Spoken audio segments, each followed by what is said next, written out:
لله الحمد لله رب العالمين والصلاة والسلام على رسوله الأمين وعلى آله وصحابه أجمعين أما بعد أعوذ بالله من الشيطان الرجيم بسم الله الرحمن الرحيم قال الله تعالى في القرآن المجيد وَلِكُلِّ أُمَّةٍ جَعَلْنَا مَنْسَكًا لِيَذْكُرُوا اسْمَ اللَّهِ عَلَى مَا رَزَقَهُم مِّن بَهِيمَةِ الْأَنْعَامِ فَإِلَٰهُكُمْ إِلَٰهٌ وَاحِدٌ فَلَهُ أَسْلِمُوا وَبَشِّرِ الْمُخْبِتِينَ۔ محترم و معزز مسلیان، اللہ تبارک و تعالیٰ کا شکر و احسان کہ اس نے ہم سب کو یوم الجمعہ نصیب فرمایا، مسجد میں جمع ہونے کی توفیق عطا فرمائی۔ یہ ایام جس سے ہم اور آپ گزر رہے ہیں ذی الحج کے ایام ہیں۔ دنیا بھر سے مسلمان حج بیت اللہ کے لیے خانہ کعبہ پہنچ رہے۔ 2-1 دنوں کی بات ہے،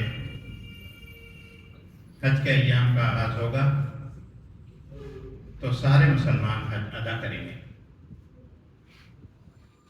اللہ تبارک و تعالیٰ نے اہل ایمان پر جو فرائض فرض کیے، جسے ارکان اسلام کہا جاتا ہے، نماز، روزہ، حج اور زکوٰۃ،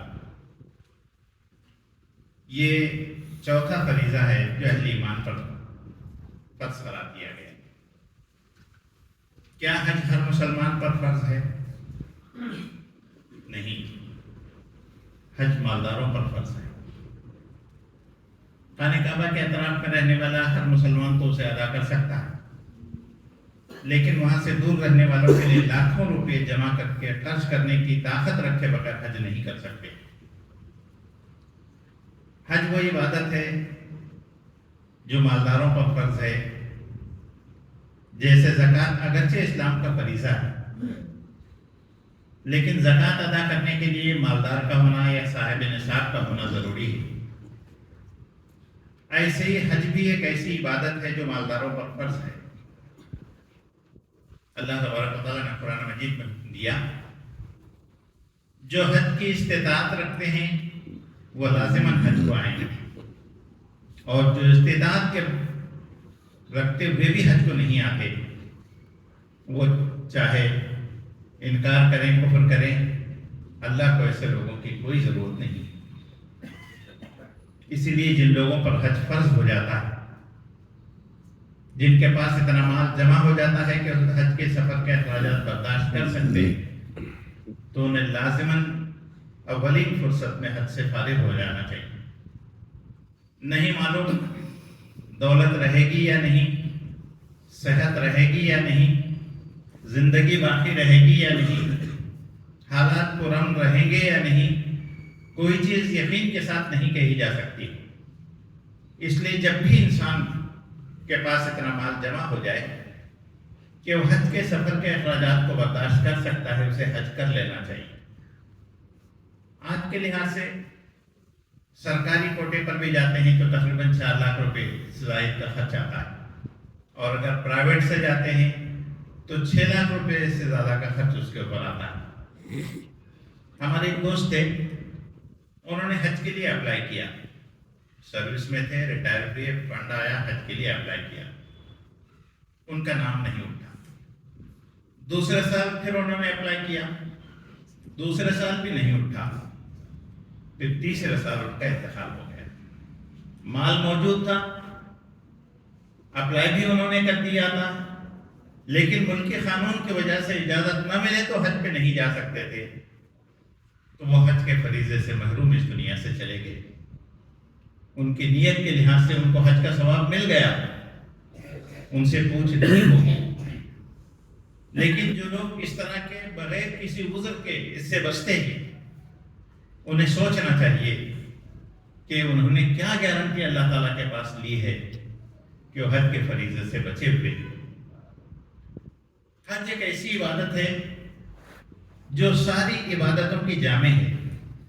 اس میں نماز بھی ہے، اس میں انفاق بھی ہے، اس میں اللہ تعالیٰ کے گھر کا طواف بھی شامل ہے، اور اپنے گھر سے دور رہ کر کے مسافرت یا روحانیت کی ایک کیفیت بھی ہے جو اپنے اوپر طاری کر لینا ہے، اور دیگر اور احکامات کو ادا کرتے ہوئے ساری نیکیوں کو اس کے اندر جمع کر دیا گیا ہے۔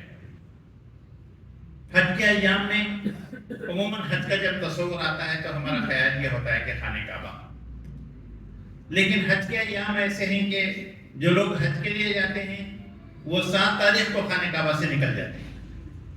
اب خانہ کعبہ میں ان کے لیے کوئی کام نہیں ہے، وہ مینا جاتے ہیں، عرفات جاتے ہیں، مزدلفہ جاتے ہیں، جمرات کرتے ہیں، پھر واپس خانہ کعبہ کو آتے ہیں۔ تو حج کے جتنے ارکان ہیں وہ خانہ کعبہ سے پرے پرے ادا ہوتے ہیں۔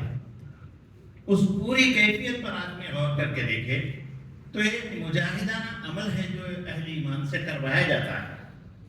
مینا کا سفر ہو یا وہاں قیام ہو، عرفات کا سفر ہو وہاں کا قیام ہو، پھر مزدلفہ کا سفر ہو پھر وہاں قیام ہو، پھر جمرات کو کنکریاں مارنا ہو، اور پھر وہاں سے واپس لوٹ کر کے پھر خانہ کعبہ آنا ہو اور قربانی کرنا ہو، یہ سارا عمل ظاہر ہے کہ ایسا ہیکٹک ہے، اتنا تھکا دینے والا ہے، نوجوان بھی آج کے زمانے میں تھک جاتے ہیں۔ ایک دن کے اندر بہت سے کام کرنے والے ہوتے ہیں، اور آدمی کے پاس ایمان اگر زندہ اور تابندہ نہ رہے تو وہ اس میں خوشی محسوس نہیں کرتا۔ یہ ایمان ہے جو ان تکلیفوں میں بھی انسان کو سرور اور انبساط مہیا کرتا ہے، اور انسان یہ سارے امور کو خوشی خوشی برداشت کر لیتا ہے۔ کیوں؟ اس لیے کہ اللہ تبارک و تعالیٰ اہل ایمان سے ایک بڑا کام لینا چاہتا ہے۔ اس بڑے کام کو سمجھے بغیر حج کی معنویت کو، حج کی روح کو سمجھنا آسان نہیں ہے۔ اللہ تعالیٰ اہل ایمان سے کیا کام لینا چاہتا ہے؟ اللہ تعالیٰ نے اہل ایمان کو ایک امت بنایا ہے، امت کے ذمہ ایک کام دیا ہے، خود دین پر قائم رہیں، خود دین کی تبلیغ و اشاعت کریں، اس دین اسلام کو قائم اور غالب کرنے کی کوشش کریں۔ اس روح کو آپ نکال دیجئے تو پھر کوئی چیز انسان کی سمجھ میں نہیں آتی کہ اللہ کی عبادت کے لیے کیوں اتنا لمبا سفر اختیار کیا جائے، کیوں اتنے پیسے خرچ کیے جائیں، کیوں خانہ کعبہ میں جا کر کے پھر وہاں مینا جائیں، پھر مزدلفہ جائیں، پھر عرفات میں جائیں، پھر شیطان کو کنکریاں ماریں۔ آخر اس کی کیا معنویت ہے؟ انسان کی سمجھ میں نہیں آتا ہے۔ جو ایمان والے ہیں، جو اپنا ایمان تازہ رکھتے ہیں، اس کے اندر اللہ تعالیٰ کی بہت سی نشانیاں دیکھتے ہیں۔ حج دنیا کا وہ سب سے مؤثر ترین اجتماع ہے جس میں ساری دنیا کے مسلمان جمع ہوتے ہیں، ایک دوسرے کو پہچانتے نہیں ہیں، لباس الگ ہے، بولی الگ ہے، بول چال الگ ہے، رنگ روپ الگ ہے، لیکن ایک چیز کلمہ ہے، دین اسلام کے محبت ہے جس نے اس نے جوڑا ہے، اس محبت کی وجہ سے لوگ وہاں جمع ہوتے ہیں۔ یہ اہل ایمان کا عالمی اجتماع ہے، لاکھوں مسلمان جمع ہوتے ہیں، مرد، عورتیں، بوڑھے، جوان، بچے بھی وہاں جمع ہوتے ہیں۔ اسے دیکھ کر کے آدمی کا ایمان تازہ ہو جاتا ہے۔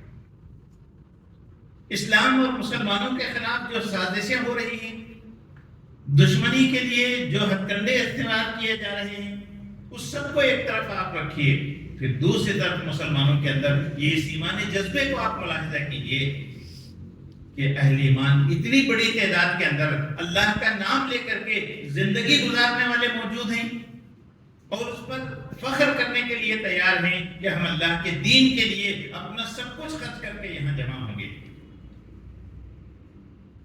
جیسا کہ میں نے عرض کیا، حج کوئی معمولی سفر نہیں ہے، لاکھوں روپے خرچ ہوتے ہیں۔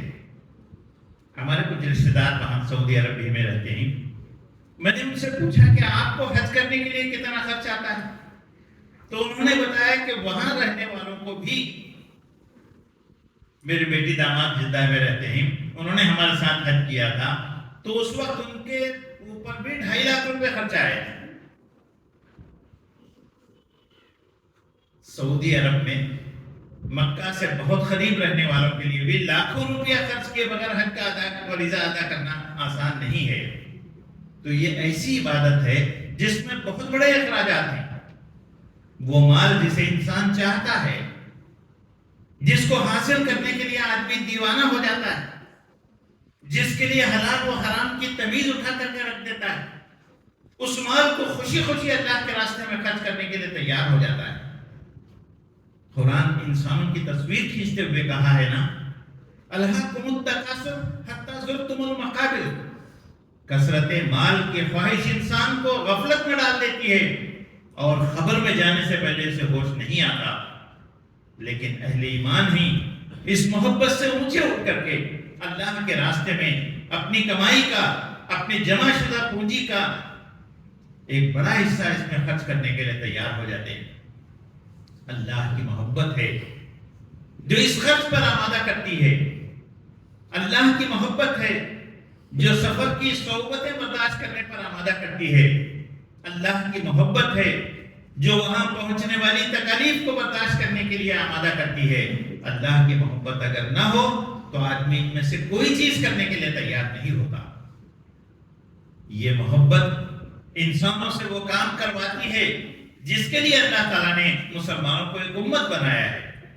کنتم خیر امت اخرجت للناس، تم بہترین امت ہو جو امت خیر بنائی گئی ہو.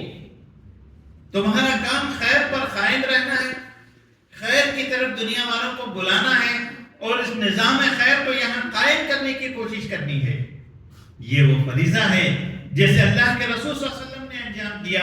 اللہ تبارک و تعالیٰ نے امت کے ذمے بھی یہی فریضہ فرض کر دیا اور بتایا کہ اس مقصد کے لیے تمہیں جینا ہے، اس مقصد کے لیے تمہیں سب کچھ قربان کرنا ہے. حضرت ابراہیم علیہ السلام قرآن مجید میں ایک ایسا نمونہ ہے جو یکا و تنہا ہونے کے باوجود اس فریضے کو انجام دینے کے لیے اٹھ کر کے کھڑے ہو جاتے ہیں. ان کی زندگی کا مطالعہ کریں، یہ بات ہماری سمجھ میں آتی ہے. ایک ایسے ماحول میں پیدا ہوئے جہاں ایمان کا کوئی رنگ روپ نہیں تھا نظر آنے والا. یکا و تنہا تھے، حق کے لیے اٹھ کر کے کھڑے ہوئے جب اللہ تعالیٰ نے انہیں توفیق دی. پھر ان کے بھتیجے نے ساتھ دیا، ان کی بیوی نے ساتھ دیا. جو مشکلات انہوں نے اٹھائیں اس کی پوری زندگی کو آپ پڑ جائیں. ابراہیم علیہ السلام کو اللہ تبارک و تعالیٰ نے بطور خاص ایک نمونے کے طور پر پیش کیا. کہا جو کام پوری امت کو کرنا چاہیے تھا، حضرت ابراہیم نے اپنی ذات سے اس کام کو انجام دے کر کے بتا دیا. اسی لیے حضرت ابراہیم علیہ السلام نے جس گھر کی تعمیر کی، اس گھر کا حج کرنے کی تجویز اللہ تبارک و تعالیٰ نے اہل ایمان کے سامنے رکھی. قرآن مجید بتاتا ہے اللہ تعالیٰ نے ابراہیم کو حکم دیا میری یاد کے لیے ایک گھر بناؤ. ابراہیم علیہ السلام نے خانہ کعبہ کو تعمیر کیا اپنے بیٹے اسماعیل علیہ السلام کو لے کر کے.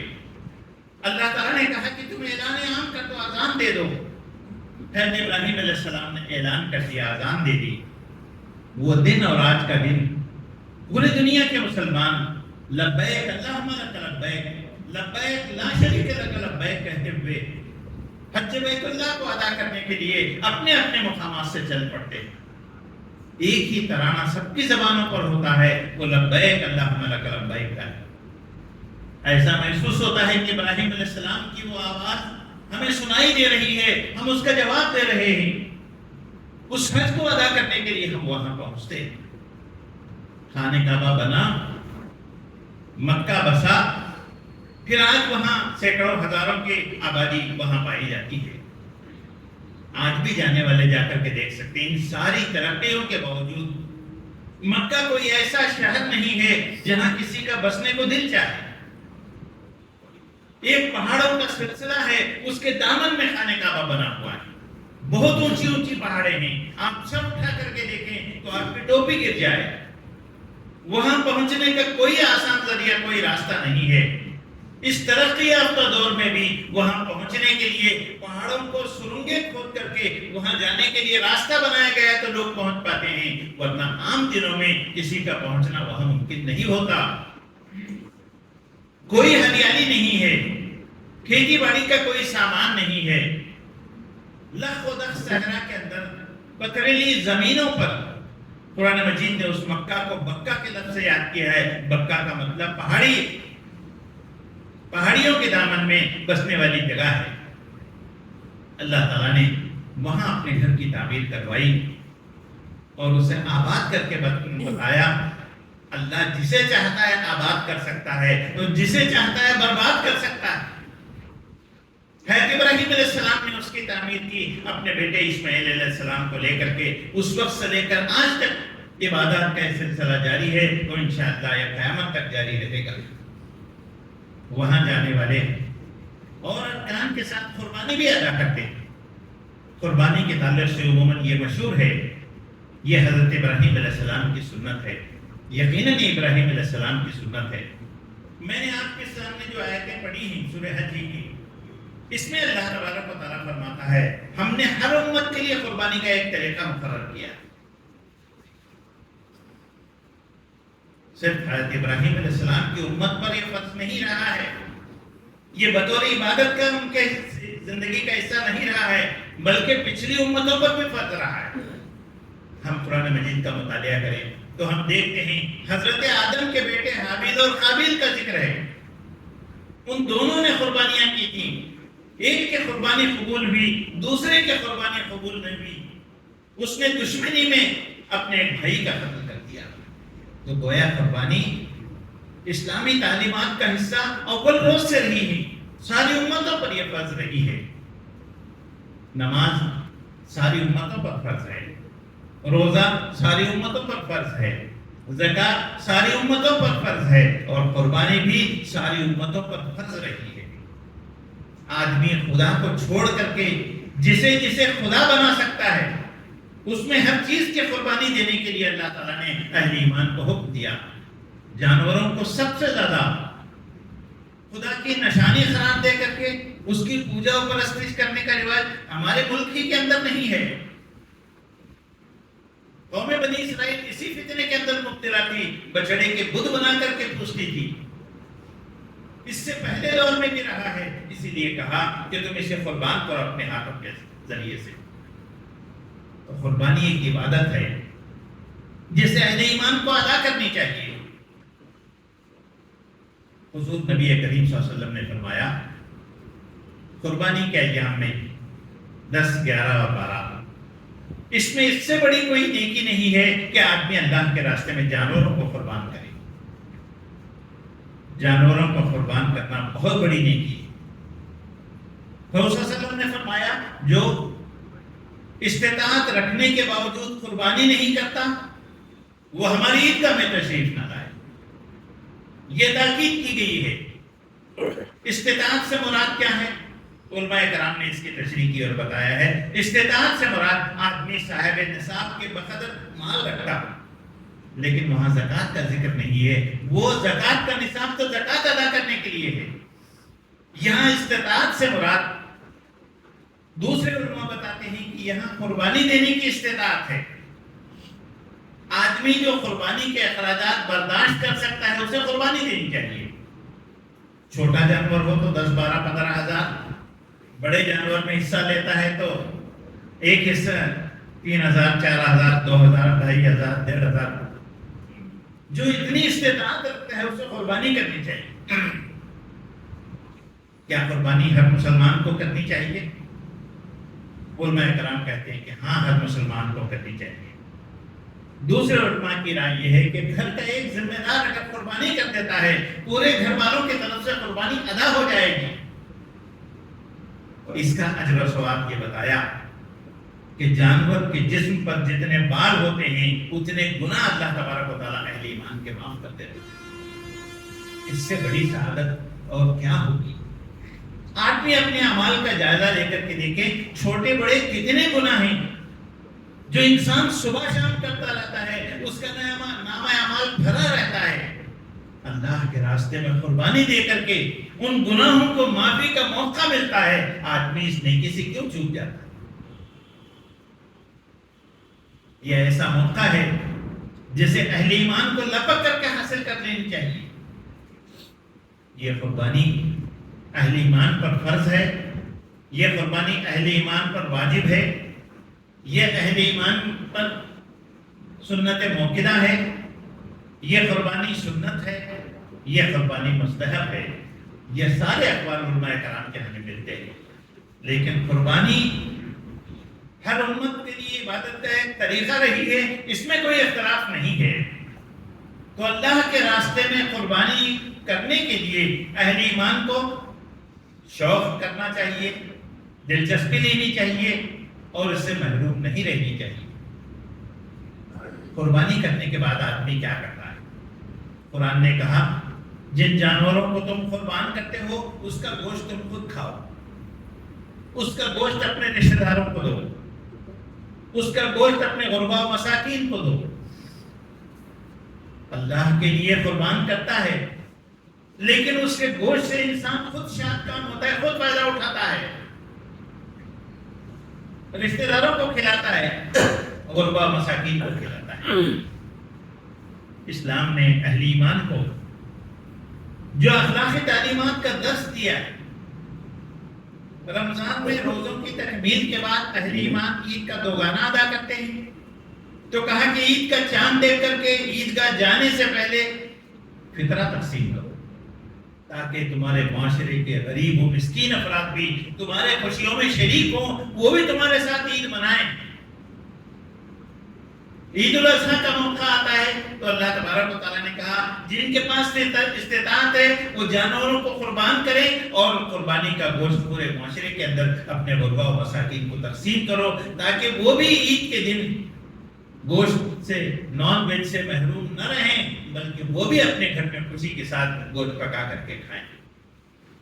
اسلام کی تعلیم یہ ہے پورا انسانی معاشرہ ایک جسم واحد ہے، ہر ایک کو تمہیں اپنا بھائی سمجھنا چاہیے، اس کے خوشیوں کو اپنی خوشی، اس کے غم کو اپنا غم سمجھنا چاہیے۔ جب تمہیں خوشی ملے تو معاشرے کے سارے افراد کو اپنے خوشیوں کے اندر شریک کرو۔ یہ ایمانی روح ہے، یہ اسلام کا تقاضا ہے، یہ قوت ہے، یہ محبت ہے، یہ انسانیت ہے۔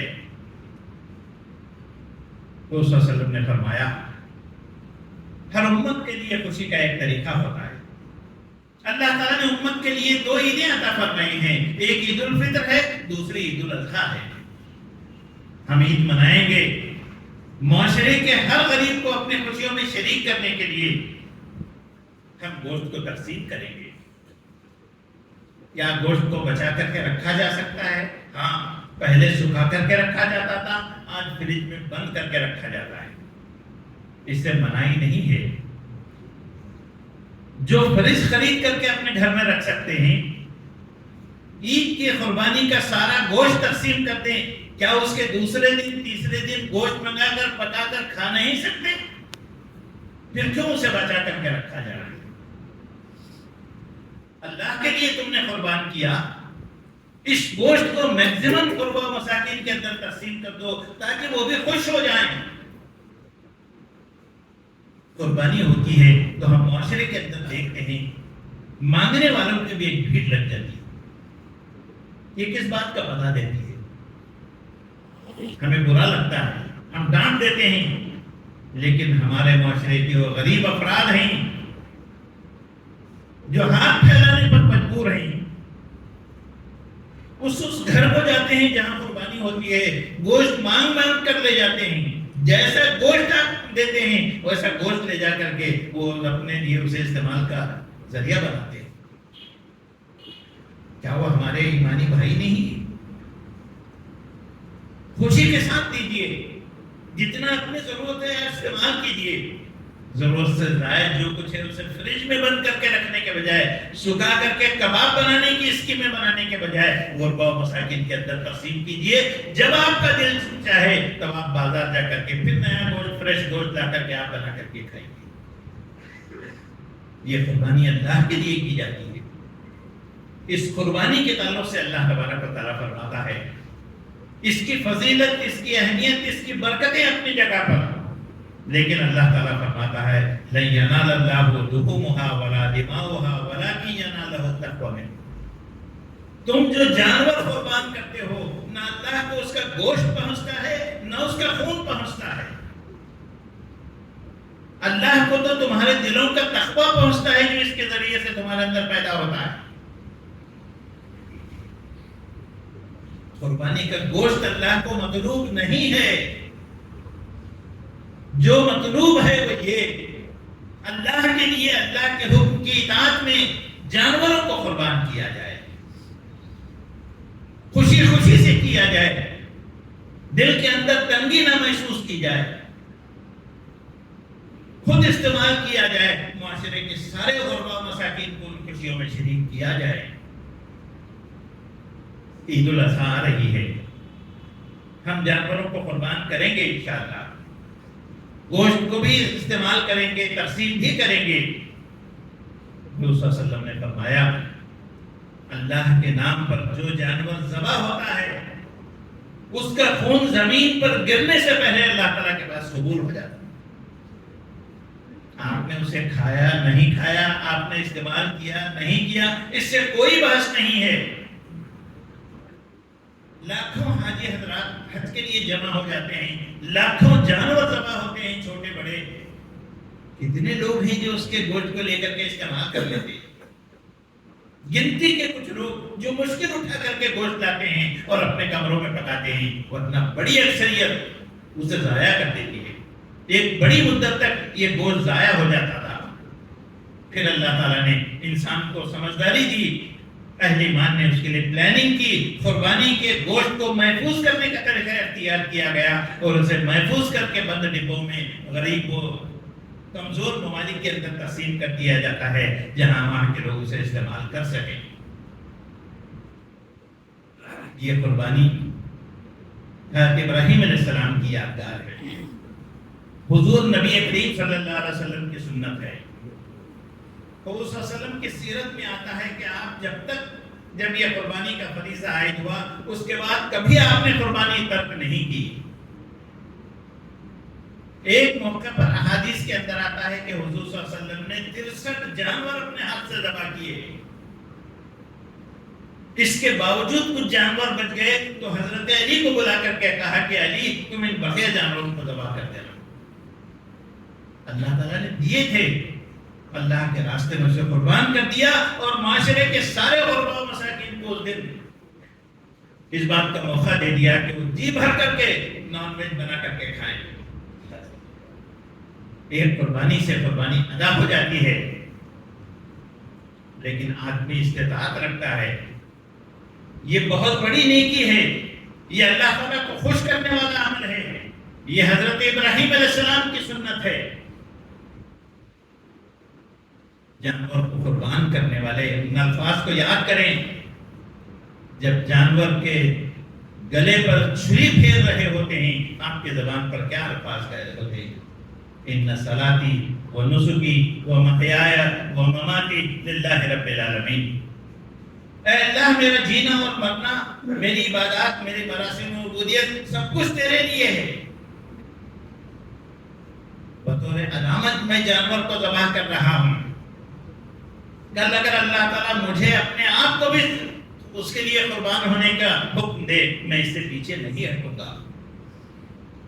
برادران اسلام, ایک نازک دور سے ہم گزر رہے ہیں.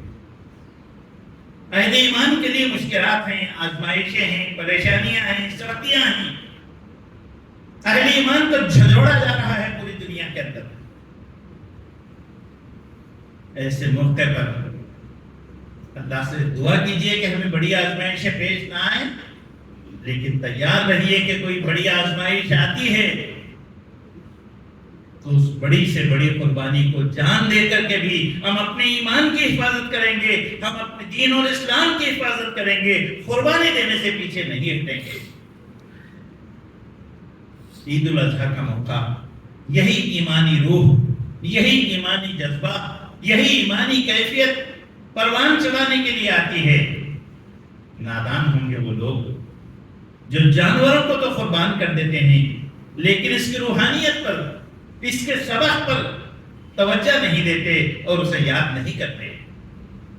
یہ کیفیت اپنے اندر پیدا کیجیے, نئی نسلوں کے اندر پیدا کیجیے, گھر کے خواتین کے اندر پیدا کیجیے, سارے مسلمانوں کے اندر پیدا کیجیے, تاکہ آنے والے حالات میں اگر کوئی بڑی آزمائش آتی ہے ہم ان آزمائش میں پورے اترنے کی کوشش کریں گے. ابراہیم علیہ السلام کا اسوہ اور آپ کی سنت ہمیں بتاتی ہے جس طرح سے آپ نے اللہ نے اولاد کی قربانی مانگی تھی اس کے لیے تیار ہو گئے تھے. اللہ تعالیٰ نے دمبا دے کر کے اولاد کو بچا لیا تھا. یہی جذبہ اور کیفیت اپنے اندر پروان چڑھانے کی ضرورت ہے. دعا فرمائیے کہ اللہ تعالیٰ حضرت ابراہیم علیہ السلام کے اسوے اور نمونے کو سامنے رکھنے، انہیں ایمانی کیفیات کو اپنے اندر پیدا کرنے، اسی جذبے اور اخلاص کے ساتھ اس کے راستے میں جانوروں کو قربان کرنے، جانوروں کو قربان کرتے ہوئے ایمانی اس کیفیت کو اپنے اندر پیدا کرنے کی اللہ ہمیں توفیق عطا فرمائے. ربنا تقبل منا انك انت السميع العليم. سبحان ربك رب العزة عما يصفون والسلام على المرسلين والحمد لله.